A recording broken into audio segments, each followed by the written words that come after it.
गाज़ियाबाद के महंत यति नरसिम्हानंद के बयान के बाद से पश्चिमी उत्तर प्रदेश में जो मुस्लिम संगठन हैं वो आक्रोशित हैं और तमाम विपक्ष के नेता जो हैं वो बीजेपी और आरएसएस पर निशाना साध रहे हैं कि ये इस तरह की जो बयानबाजी है पैगंबर इस्लाम की शान में जो गुस्ताखी की गई है उसको लेकर के आरएसएस का क्या मानना है। हमारे साथ मज़ाहिर ख़ान साहब हैं जो आरएसएस के बड़े नेता हैं, उनसे बात करते हैं। सर ये बताइए, जो यति नरसिम्हानंद का बयान आया उसको लेकर के पश्चिम उत्तर प्रदेश में जगह जगह प्रोटेस्ट हो रहे हैं, आपका संगठन इसको किस तरह से देख रहा है, क्या कहना चाहेंगे? देखिए, जो हमारे यति नरसिम्हा हैं डासना के, वो ना तो भारतीय जनता पार्टी के कोई सदस्य हैं, ना आरएसएस के सदस्य हैं, ना किसी मुस्लिम संगठन से उनका कोई वास्ता है। उन्होंने जो बयान दिया है वो देश को तोड़ने वाला और देश में एक अराजकता फैलाने वाला है और उनका ये मिजाज बन गया है कि वो हमेशा विवादों में रह के अपनी जो है बहुत सस्ती लोकप्रियता चाहते हैं। उनके इस बयान से ना ही हिंदू खुश है ना ही मुसलमान। मुस्लिम राष्ट्रीय मंच उनके इस बयान का ज़बरदस्त खंडन करता है और उसका विरोध करता है।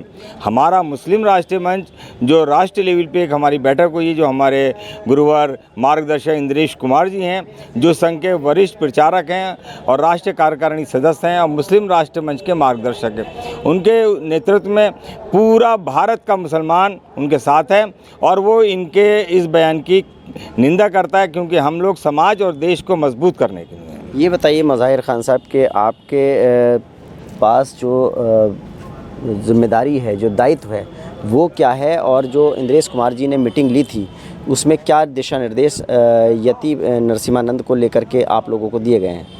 देखिए, हमारा दिल्ली में जो हमारे राष्ट्रीय मार्गदर्शक मंडल का निर्देश है वो ये है कि हम इसके लिए डिस्ट्रिक्ट लेवल पे एफआईआर करेंगे और इनके गिरफ्तारी तक आंदोलन करेंगे। अगर सरकार ने कोई ठोस कदम नहीं उठाया तो हम इनके खिलाफ एक बड़ा जन आंदोलन भी कर सकते हैं।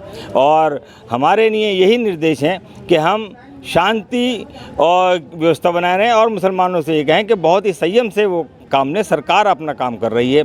मैं मुस्लिम राष्ट्रीय मंच का मदरसा और छात्र प्रकोष्ठ का राष्ट्रीय संयोजक हूँ। ये बताइए कि जो समाजवादी पार्टी के सांसद हैं ज़ियाउर रहमान बर्क़, उन्होंने कहा कि ऐसे लोगों को कहीं ना कहीं ऊपर से इशारा मिला हुआ और उसमें उन्होंने आशंका जाहिर की कि भाजपा और आरएसएस का हाथ हो सकता है इस तरह के बयान दिलाने में। उन्होंने कहा कि इस तरह के बयान बिल्कुल बर्दाश्त नहीं किए जाएंगे, ऐसे लोगों को फांसी की सज़ा होना चाहिए, इसके लिए कानून बनना चाहिए। तो समाजवादी पार्टी के सांसद के इस बयान को आप किस तरह से लेते हैं? नहीं, सांसद साहब का जो बयान है वो एक अलग चीज़ है। ये हम भी कहते हैं कि उन्होंने गलत बयान दिया, उसकी सज़ा मिलनी चाहिए, लेकिन इन लोगों ने अपनी जो 70 साल या 60 साल जो हुकूमत करी है उसमें सब लोग साथ थे, तो हम मुसलमानों के लिए क्या करा? मुसलमानों की हालत बद से बदतर हो गई और इन जैसे लोगों को इन्हीं की सरकारों में एक संरक्षण मिला और उनकी ताकतें बढ़ी हुई। कई जगहों पे एफआईआर भी हुई है यति नरसिम्हानंद के ख़िलाफ़, लेकिन गिरफ़्तारी की जो मांग हो रही है, गिरफ़्तारी क्यों नहीं कर रही है?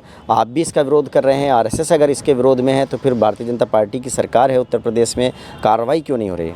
नहीं, सरकार अपना काम करेगी और हम लोग बराबर दबाव बनाए हुए हैं और हम मुस्लिम राष्ट्रीय मंच जो है वो इसके लिए पूरी कोशिश लग रहा है और एफआईआर हर ज़िले लेवल से भी होंगी और हम लोग बहुत खामोशी के साथ और पैनी नज़र रख रहे हैं समाज और देश पे, क्योंकि हमारे लिए समाज और देश पहले है। तो संघ इसके खिलाफ है खुल करके? नहीं, संघ जो है वो कर रहा है, लेकिन मुस्लिम राष्ट्रीय मंच इसके खिलाफ है।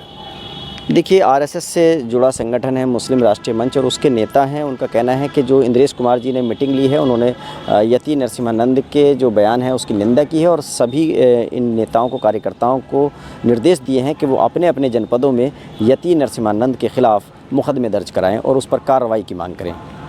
Ubaidur Rahman, ABP news network, Moradabad.